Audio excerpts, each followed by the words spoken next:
Weh, Kak Weh, dia kena highlight lah, Weh. Kau betul. Boleh tak?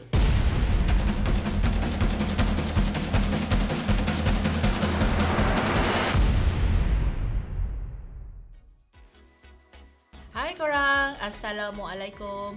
So, hari ini saya nak tunjukkan korang satu tips yang sangat berguna, iaitu Superscript.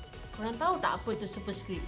Superscript tu ialah satu simbol yang terletak dekat atas.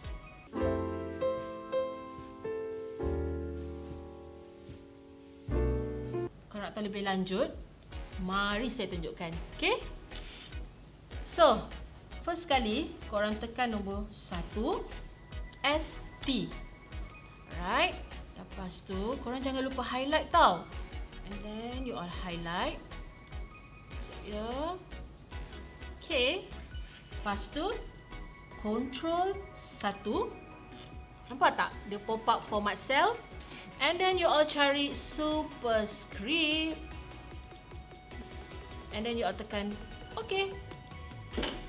See? Mudah kan? So kalau you all nak ada first, second and third, tak perlu lagi buat manual, okay? So you all drag je. Okay, macam ni. Then you all drag. Third, fourth, fifth, sixth. Ikut korang lah. Nak sampai nombor berapa? Okay? So korang selamat mencuba.